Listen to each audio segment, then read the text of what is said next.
You're listening to the Nightlight Radio Network. This is Dr. Zohara Hieronimus, co-host of 21st Century Radio. We are happy to present this rebroadcast of our show on Nightlight. Enjoy.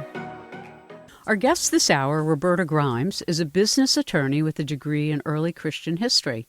Following 2 experiences of light in childhood, she spent decades studying nearly 200 years of abundant and consistent afterlife evidence, and at length she developed a detailed picture of what happens at and after death.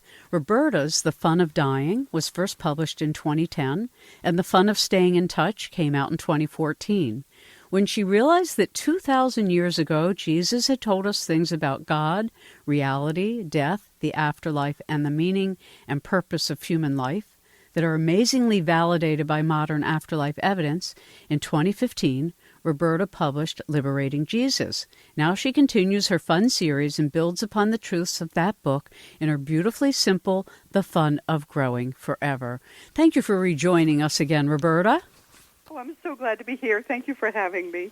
So, obviously not everybody has heard the other interviews we've shared with you, and I thought it would be great if you could share with us a little bit about these 2 experiences of light in childhood that has really launched your life path.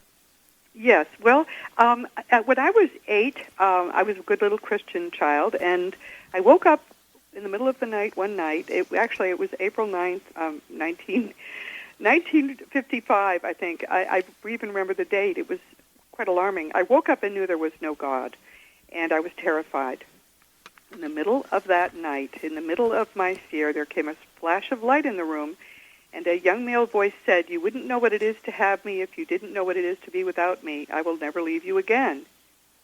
Now, when you're 8, everything surprises you, so really nothing does. I thought, oh, it's handy if you forget there's a God, they remind you, and I went back to sleep. But to this day, that still feels as if it just happened last night. It's in the nature of these experiences that they stay immediate in your mind. And I wanted to know what it was, but I didn't ever tell anyone what had happened to me till I was in my 40s. I never asked a question. I never got an answer. That's why I majored in college in religion, because I figured, well, when you're there, they tell you what happens if you forget there's a God. But, you have to ask the question. So I became very discouraged. And when I was it was just before I turned 20 in that summer, I came home very glum from my summer job, sat down on the bed, and the same light splashed in the room around me, and the same voice said, "I will never leave you." So that was when I wanted to know what that was. I became obsessed with finding out what was going on, and that's what started me on researching the afterlife. So as you went forward and looking at things, some people in our audience have probably had experiences where they've heard a voice that doesn't quite sound like a human voice, but is a human voice, only it sounds much clearer and more precise and more radiant, I guess would be the quality I would give to spirit voice. Did you ever discover who this being was that was talking to you? Yes, it was my primary spirit guide, but I didn't meet him until 2 years ago, so I went my whole life being guided by him. I knew, as soon as I figured out about spirit guides, which was when I was in my probably early 30s, I realized that's who it had to have been. And that's the kind of thing they will say to us. They will say, "I will never leave you." That's always the reassurance they give. Mm-hmm. But I didn't. It's sort of like driving a car. You don't care what's under the hood as long as the car works. And my life was going fine. I had no interest in knowing anything more about my primary guide or any of my guides until he broke into my life and told me that I had promised to do something that I was now reneging on, and I had to do it, and that's how I met him. So at that point, then, now you're a grown adult, and you're being told, "Hey, Roberta, you made a commitment you may have forgotten about, but here it is, lady, got to do it." What was that commitment, and how did you go about unfolding that for yourself? Well, I was 68. I mean, I had gone through a whole life thinking I was doing things for myself. And but I had one of the primary things I came in to do was to write Liberating Jesus, and he wasn't going to let me skip out. But clearly, he had been telling me, because everyone has guides. We meet with our guides while our bodies sleep, and we generally don't have any memory unless there's some reason they want us to have a memory of those meetings. So I was just doing everything he told me my whole life, And then came the day when he said, now you've got to write this book about Jesus. And I said, no way, Jose. And he became very frustrated. So that's why he prompted me to get a reading, and so he could jump into the reading and say, you got to do this. You don't have a choice. So that's when I did it. But that started really the most wonderful relationship of my life, with apologies to my husband and children. My very, very best friend for my whole life, I now know personally, and it's a wonderful feeling. Yeah, I've interviewed a number of guests who have described that, firstly, the reunion being an extraordinary feeling, and then the knowing that one has these cycles of intimacy with spirit beings that may be more evolved than we are, but yet we're companion to, and we work together from lifetime to lifetime. How did your work in the afterlife confirm for you that this was something everybody has access to? Well, the thing is, when we study the afterlife, this is a real science. These are not, most people know about near-death experiences and not much else. Near-death experiences don't even have anything to do with death. They're an interesting artifact. But there are all kinds of phenomena like that we can study, and then you start seeing how they all fit together. I couldn't make sense of some of what the dead were telling us. And I should just say parenthetically that most of the best communications came over in the first half of the 20th century, very end of the 19th, through deep trance mediums. And I spent, a couple decades reading every one of those I could find. There were whole books of them in sort of 100-year-old books almost in dusty shelves. Yeah, and so many spiritist groups like there are today in Brazil. But I remember in Lilydale, as one example, there were places where true spiritist communities grew up and nurtured and valued this capacity that people from all over the world or country would come to these one locations, and there'd be like 60 spiritists that they could choose from. So when you were doing that research into afterlife communication, what part of the world seems to have a consistent, legacy would be that has continued to this day with an awareness by their population, unlike the West, which is slowly coming to revive these awarenesses? Well, what I studied was very specific. It was what had been received in the latter part of the 19th and the first half of the 20th century in the eastern part of the United States and in southern Great Britain. I did study some Eastern religions in college, but I decided early on that I didn't want to study religions. My study in Christianity was kind of disillusioning. I just didn't want to study religions, but I wanted to study original source material. So that's why I wouldn't read things received after 1950, but there's a lot received before 1950 that most people have no awareness of. And you can put it together because they're all different experiences these people have had, but it's obvious they're all in the same place, the same process, the same physics, the same pastimes, the same way they dress, the same way they communicate, the same way they travel. It's all the same. So you know it's real. Right. It can, and from century to century, there's common descriptions. So one of the things you state very early on, Roberta, in your book, The Fun of Growing Forever, is just a discussion of why we're here. And you say we're here to grow spiritually. So let's start there. Okay. We know, based on what the dead have consistently told us, that basically they call this a school. I call it a gym. We come here with a specific plan, just as you might go to the gym to strengthen some of your physical muscles. You strip down to shorts and a T-shirt. Here, to come here to learn, you strip down to a very limited part of your eternal mind. And you get on those machines in this spiritual gym. Loss of a child, loss of a husband, illness on your own part, all the negative things that happen, we planned into our lives as opportunities to grow. Why we can't do this in the afterlife levels, when we ask the question, what the dead pretty much tell us is, it's too easy there. To be there is like lolling around on a spiritual couch. You can't read or take a lesson, take a course or something and learn how to grow spiritually. It has to be done by doing, just as you have to really go to the gym in order to strengthen your physical muscles. And I like the way your book, and I recommend this if somebody's looking for a shortcut to spiritual growth.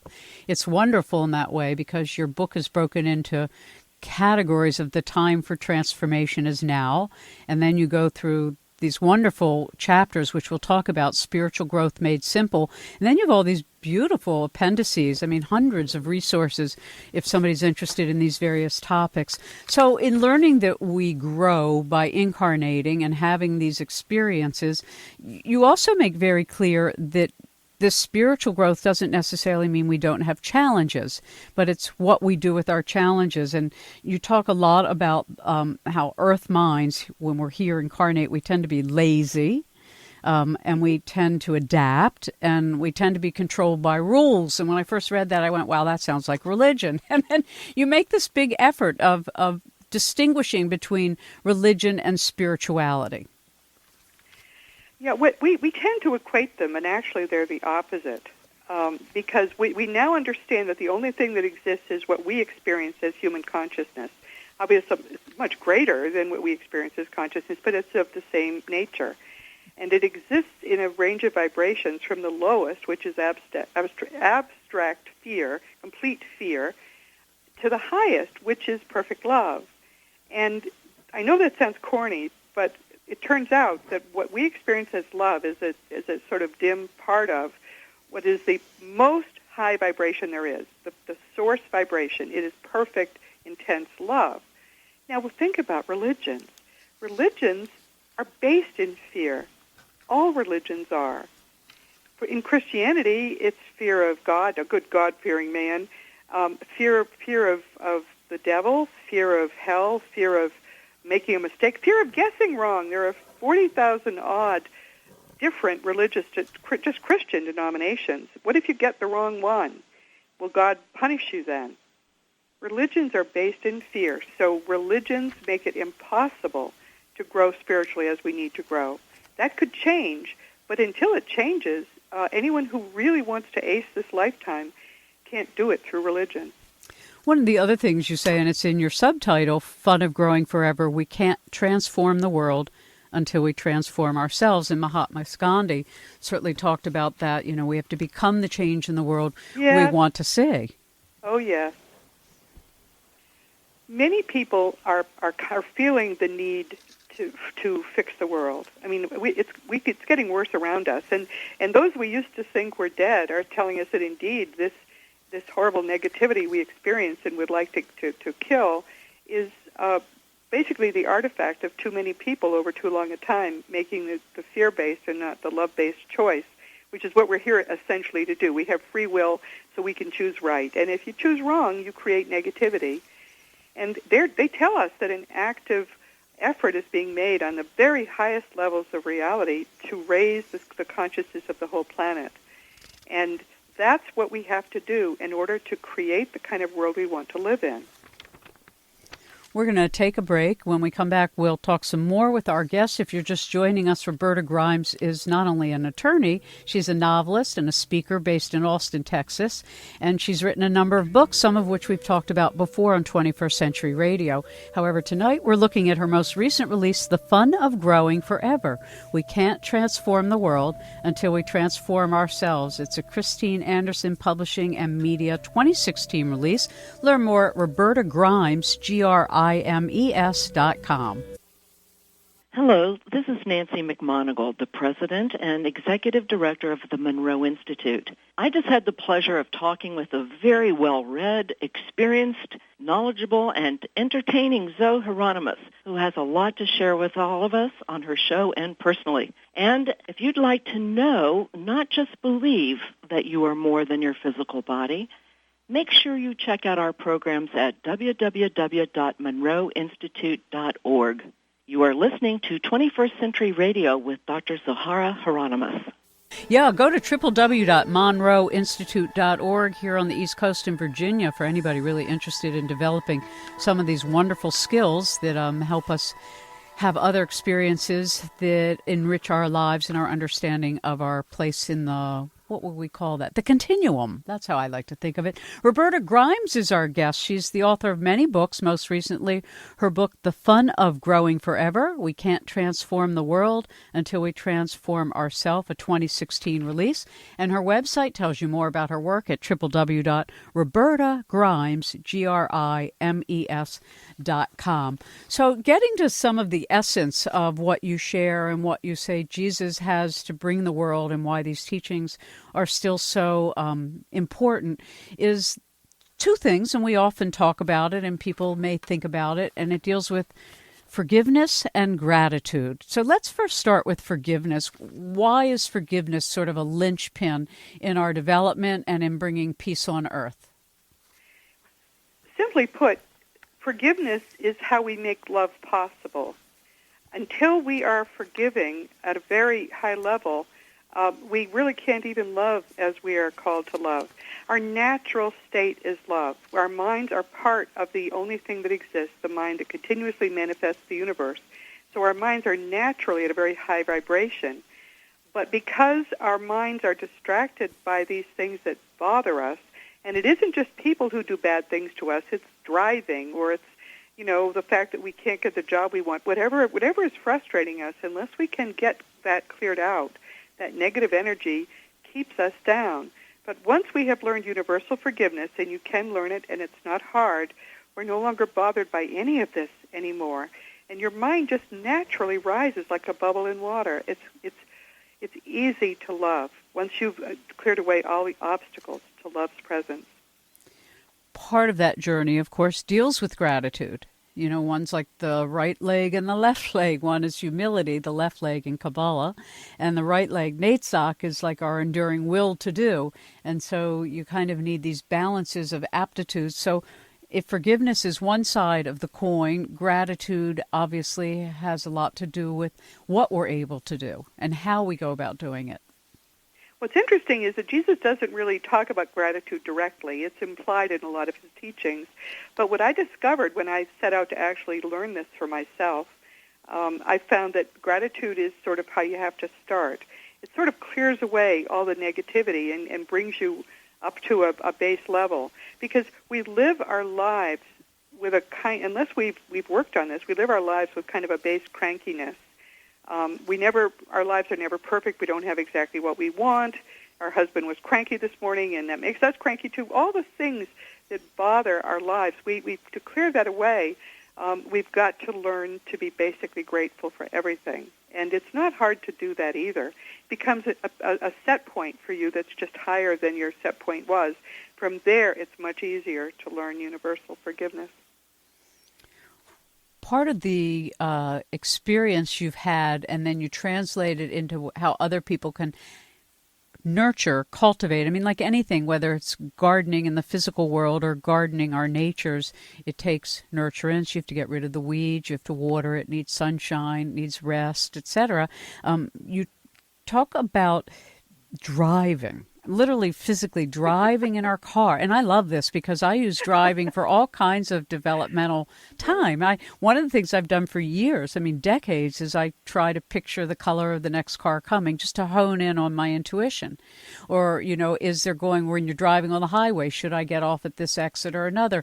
And those things to some people might seem like a waste of time, but if you do them over years and years and years and years, it really does strengthen whatever it is you're working on. So you have this beautiful chapter 9 in your book, Driving is a Wonderful Spiritual Exercise.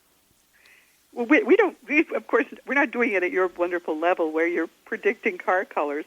This is more like learning how not to be insane on the road, which I once was. Many people drive as if it were a participation sport, and that's not healthy for you or for anyone. And what I learned was that when you're driving, your mind is sufficiently distracted that you can apply forgiveness much more easily. And you've got to pay attention to the road. You've got to pay attention to other people, or else you can't get out of their way. So you're in this situation, sort of you're a captive person in a situation which is by its nature stressful, but you can turn that into an opportunity for love, forgiveness, kindness, And it's not even, it actually happens very quickly if that's what you make driving into. You're sort of operating at a much higher level. You're kind of doing the PhD level, and I'm doing the kindergarten level of how driving can help you. But all that I do is based in how to make this as simple as possible, because we're all living our lives. We have so much going on. I can't meditate. I can't do yoga. I can't learn anything complicated. I just have too much else going on. And most people seem to be the same way.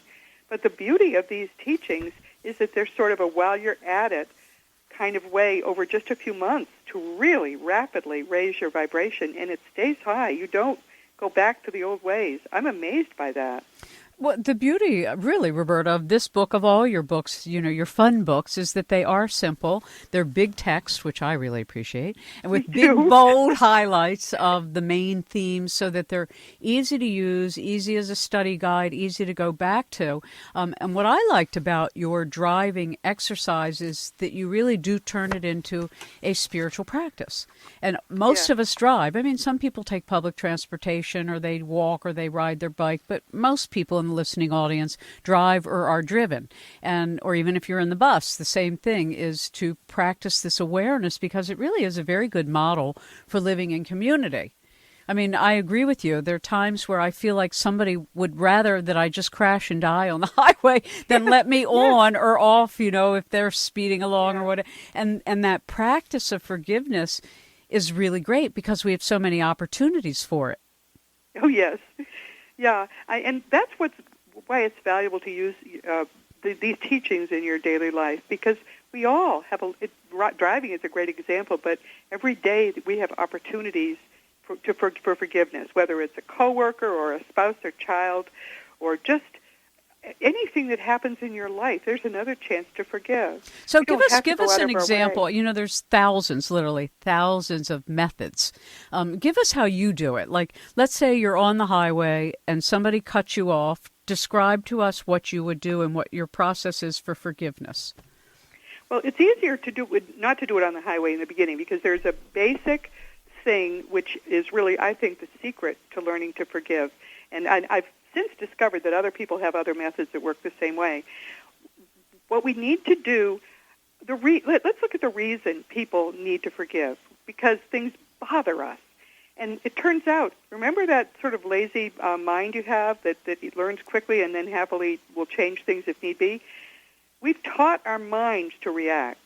If somebody cuts us off on the road, if our boss is cranky, whatever it is, we've taught ourselves to get really upset immediately. We don't think that's what we're doing, but we have. So it's to learn to forgive everything perfectly is as simple as teaching your mind never to react. That's all it is.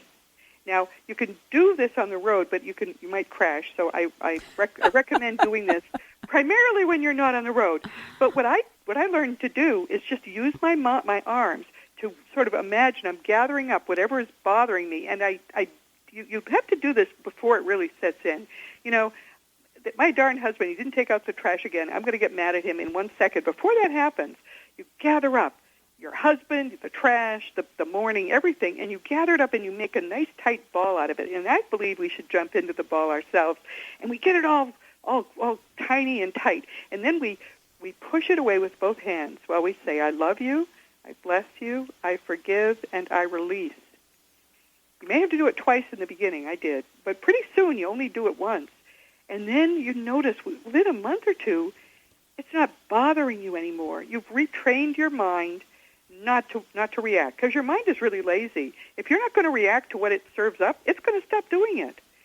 And I really realized the difference when one day something really, I may have been on the road, I don't remember what it was now, but I had something happen that was really dramatic and bad, and I didn't even react. And I thought, wow, that's really great. But what I learned was we have sort of levers on our outside, which people can fiddle with and make us crazy. Yeah, they call them, I think, triggers in psychology. Yeah. Somebody can say something and it triggers something that was really important that happened 30 years ago, and at first you don't even realize that some stranger or somebody you know has said something or done something that has triggered this whole sequela of emotional history that just rises to the surface, and you go, whoa, where'd that come from? Yes. But what happens when you have done this exercise enough and consistently, you can't do it only sometimes, it has to be a focus for a month or two. When you've done that, you sort of disconnect on the inside all those levers. Things still happen. You say, oh my goodness, that used to really bother me, but it doesn't anymore. Now, I have since learned that there's a simpler way to do it. All right, we're ready for this one. Now we're all paying attention. What's the shortcut? Well, I didn't need to do this. I was already past this point. But apparently if you just keep something in your pocket, whether it's a pencil or whatever it is, keep something in your pocket. Whenever you're about to be upset, you just put it in the opposite pocket. I don't know if that works, but I'm told it does work. But it would do the same thing. Well, you know what it reminds me of? It's so funny you say that. It reminds me of certain ways you train dogs, and the dog whisperer says, you use this psst, psst, this sort of, you reattract the mind of the dog, not from what it's doing, but to the noise you're making. So you've shifted the brain in that moment of aggression. You've basically repatterned the input. And it reminds me very much of that. We're repatterning the input to something to remind us not to get triggered. Yes, exactly. And I still prefer the I love you, I bless you, I forgive, and I release, because that's the way we should be thinking.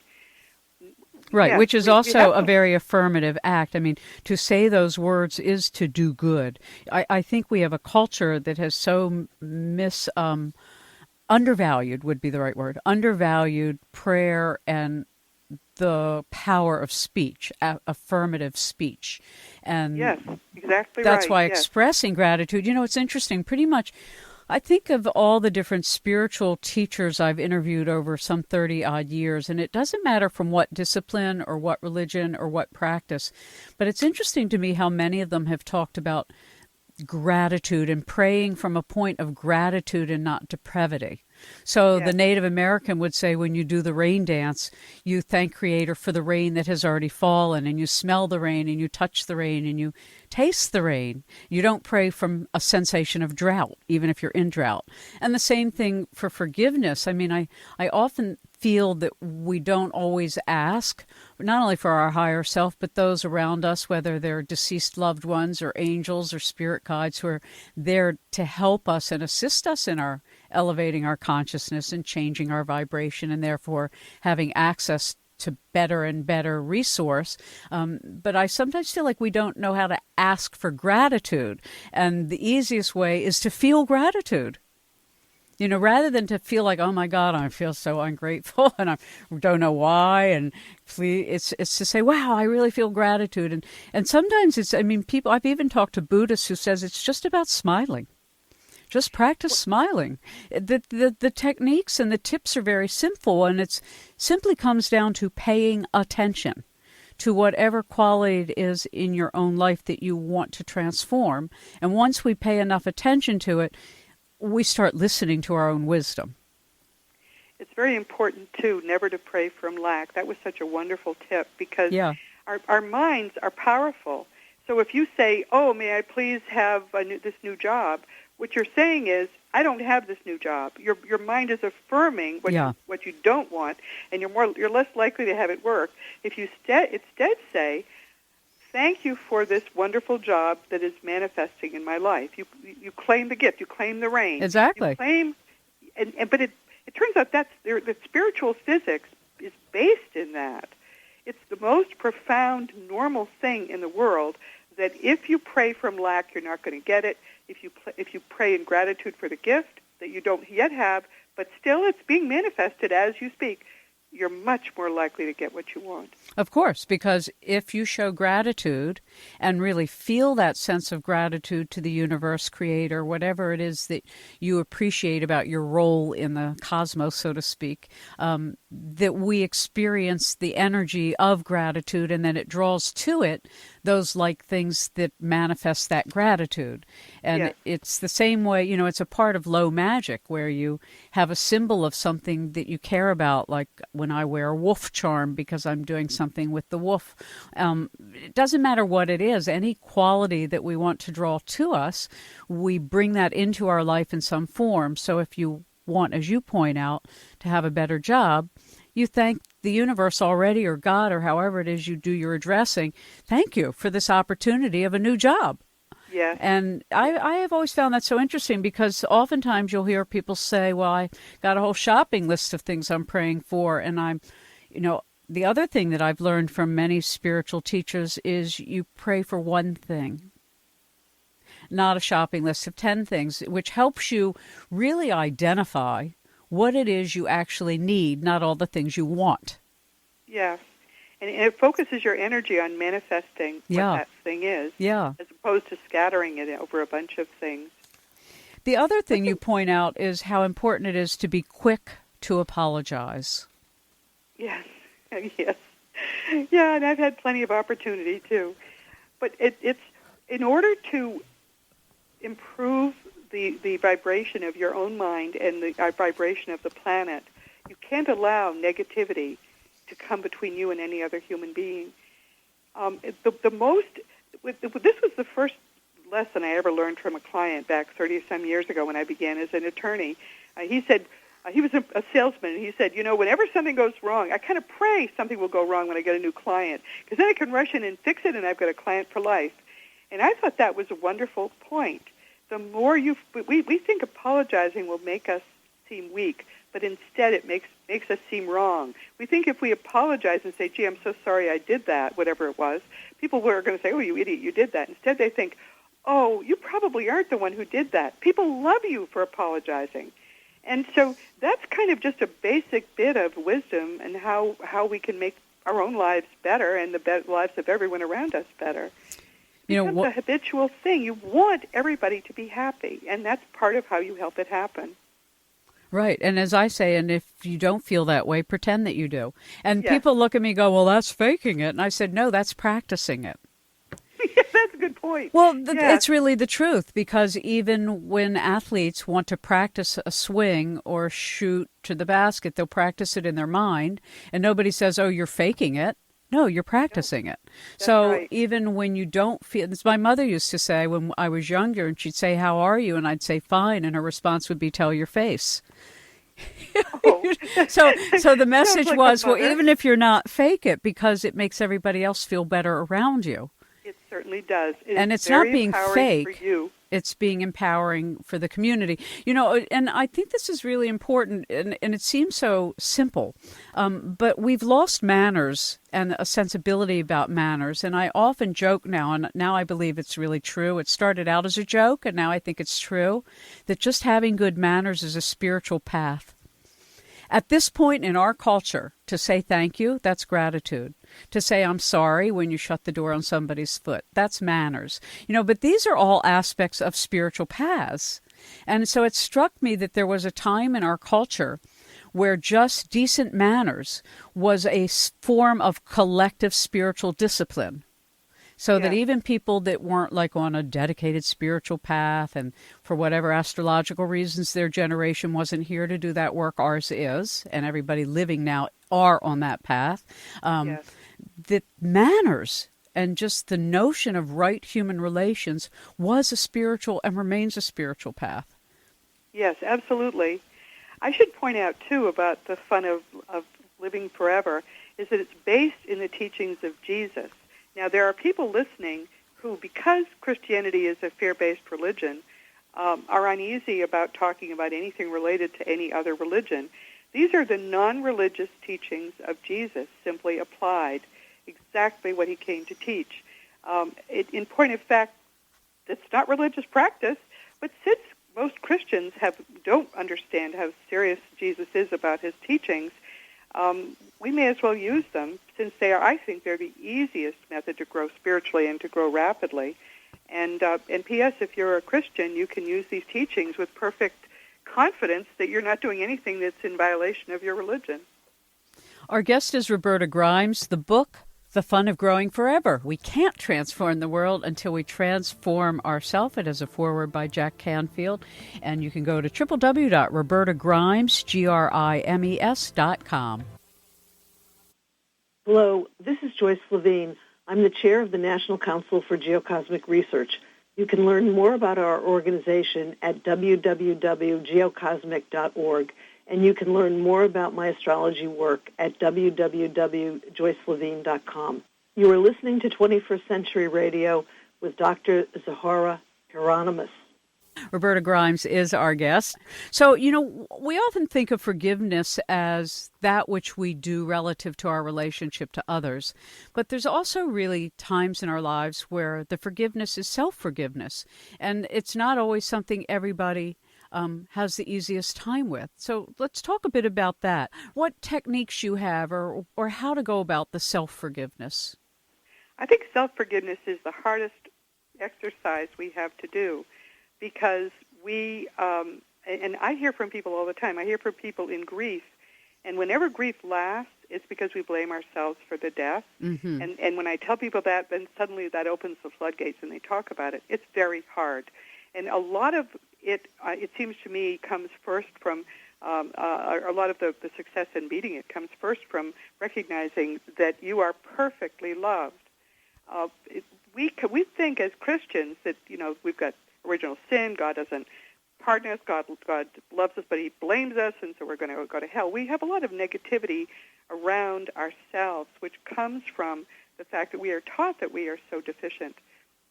But what I teach people is quite the opposite. You are God's best beloved child, and as soon as you come to understand that that's true, you see yourself differently. But you're right, it is very tough. One of the things I tell people is if you have trouble with doing this exercise, and basically what you do is you jump into each forgiveness ball as you're making it. You say, I love you, I bless you. You mean yourself as well when you push it away.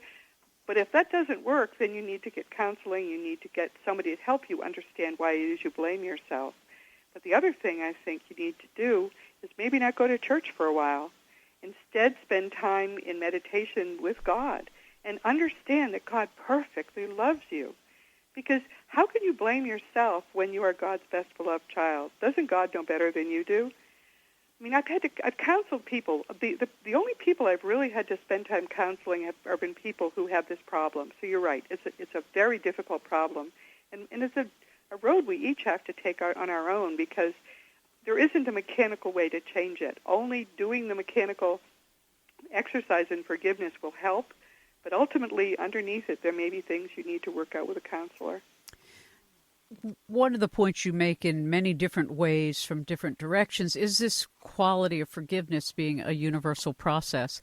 And I remember one time I interviewed somebody, and then we did some work together, and they wanted to know who appointed me God. And I said, what are you talking about? I was really a little annoyed when they said this. And then they said, well, you actually think you're here to fix the world. And I went, well, of course I am, I said.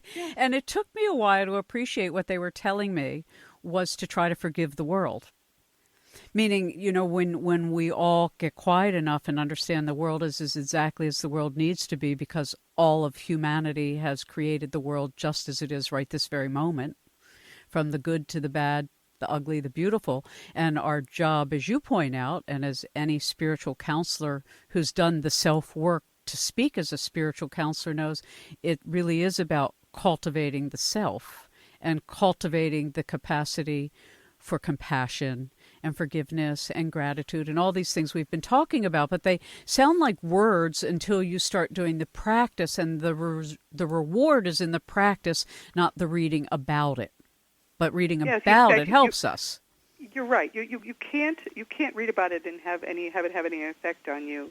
But what I've found is that when you learn forgiveness, and you get it, as I say, it takes a couple of months of really applying it to your life. But you no longer are bothered by anything. And there's no difference in degree. Well, I could forgive this. I certainly couldn't forgive that. Murder. Right, let's have a rating chart. Right. Yeah. But it's all forgiveness. When you truly learn how to forgive, it doesn't matter what horrible thing people have done to somebody you love or to you yourself. You don't react to it in the same way. And that's very freeing. Because it doesn't change anything. If something bad has happened, you don't feel better about it because you're furiously angry with the person who did it. You feel worse. But to have the power over your own emotions and your own life and the power over the world to be able to forgive anything that happens to you, that's power. Well, and I think as greater. As you also point out, it really is a gift we can give ourselves. Being angry at somebody and not forgiving them gives them still the power over whatever that event was that you're replaying 1,000 times in your mind and toxifying yourself every time you play it because the body's responding to your mind. So perfectly true. Yes, so important that you say that. Yeah, and so as I say to people, if you really want to think about forgiveness from another vantage point, it might be very selfish, but it's really good for you to forgive others. Yes. I mean, the forgiver is really the beneficiary of the forgiveness. Yes.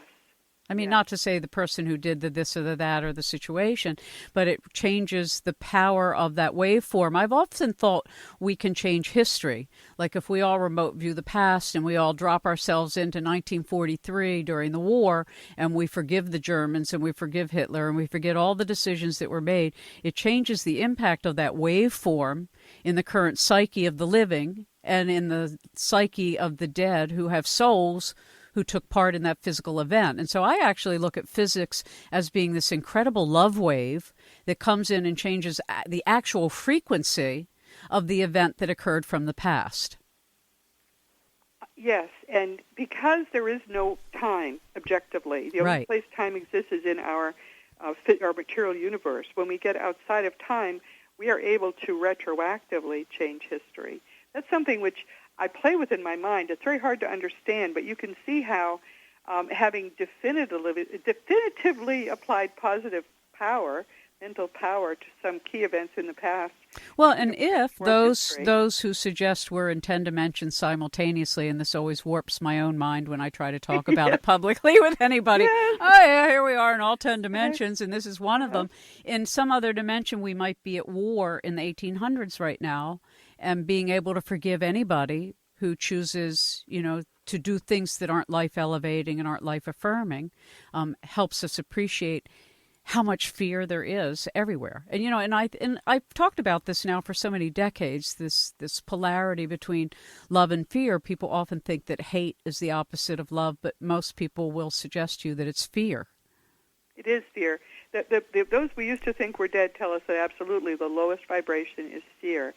Clustered at the lowest end, of course, are hatred, anger, grief, every negative emotion you could think of. Those are all sort of at the bottom. But fear is the core. Once you learn not to be afraid, you never will fear anything. I'm convinced that death is the core fear, which is why I find it so empowering to understand that indeed it's impossible for us to die. Nobody ever dies. When you really get that, you don't fear anything. You don't fear the mortgage payment. It's amazing to me how fear is just this artifact of negativity that you can get rid of. You can get it out of your life forever. And yet, of course, we live in a society that manipulates the community of mind through mind control and fear. And once you induce fear, you have access to the mind. And so, unfortunately, truthfully, the sociopathic world we live in has really perfected the use of fear for mind control over the masses. And that's what I actually feel is in the way of our tremendous evolution that can happen now, right today. Yes, that's beautifully said, and it's true. But we have the power in our own lives and the lives of those we love to get rid of fear forever. So they will no longer be able to play with our minds. And that is so freeing. There's nothing more freeing than that. And once you get rid of the fear, as I say, your mind just rises naturally because your true state is perfect love. That's who you really are. And when you get rid of what's in the way of that, that's who you become. And there's no happiness like that. Nothing makes you happy like perfect love. And I feel like, oftentimes in the path of service, we talk about this for anybody who doesn't feel love in their life or feels unloved. I always say, go serve somebody who's less fortunate than yourself. And it really is the truth that we're all here to serve and we're all here to learn. And by doing those things and confronting our own sort of, fear of the unknown is what most people are afraid of. And it doesn't matter what that unknown is. As you point out, having some sense of gratitude for the opportunity to even be here. And as one of my teachers said, the greatest joy in life is to become a mystery to yourself. And wow, I always loved that profound expression because it really opens you to the unknown and says, hey, I don't really know what the next decade will bring, but I can say that today this is what I'm going to do and this is how I'll behave. And if you're living not in fear but in love, to see your own life as a mystery is a happy thing. It's not a fearful mystery, it's a joyous mystery. We are so much greater than we ever imagined. I cannot even comprehend the glory of what each person is. After all the study I've done, that's what it brings me to. You are infinitely wonderful and glorious. Each person listening is. Yeah, you're not the only person who's done this kind of work to come to that conclusion, who comes at it from the self-examination journey rather than I read this and this is what my guru told me, but through the journey of self-discovery. And you know, I feel like that's the greatest journey for all of us, each one of us, because we're each here to have a different set of experiences to grow from. One of the beautiful things, Roberta, I want to thank you for, besides just the book text itself, is the resources you have in Appendix 2, and it can help anybody who wants to learn more either from near-death experiences or post-death realities. Talk to us a bit about your going and putting all of this together and what you were hoping to accomplish. I don't think anyone should take my word for it or yours or anyone's word for this stuff. Nobody should be looking for a guru. Instead, the only way to empower yourself is for you to learn the truth for yourself. So what I tried to assemble was all the books that I had found to be personally useful, and I'm still gathering them. Each time we do a new edition of any of these books, it'll have an updated, annotated bibliography. But many people have just emailed me and said, well, I'm in this section now, or I'm reading in that section. I feel like I'm a mentor of this gigantic class, and all these people are taking this class, and it's a glorious thing. But I chose books, and I tell people these are the easy ones, this is the hard ones, so that you can do the same work at either a kindergarten level or a PhD level, and you'll get to the same place. So whatever is your own way of learning, you can use that bibliography to do it. It's a wonderful bibliography, and I've interviewed a number of the guests that you point to. I love Lynn McTaggart's book in The Field, a beautiful contribution. Yeah. So we have about 45 seconds left, and I'd like to hand that over to you to say whatever it is you'd like to share with our audience. Roberta, and I want to say in advance, thank you so much for the work you do. Well, thank you for having me here. The most important thing I want you to take away, everyone, is the fact that you are a powerful, eternal being. You never began, and you never will end. It's impossible for anything to harm you. You are perfectly safe. Once you get that, you'll never be afraid of anything ever again in your life, and you'll find life to be just joy. We're out of time tonight. We'll follow up in the future. www.robertagrimes.com. 21st Century Radio is produced by Hieronimus and Company. Our executive producer and research assistant is Laura Kortner. Our engineer is Anita Brockington, and I'm Dr. Zohara Hieronimus.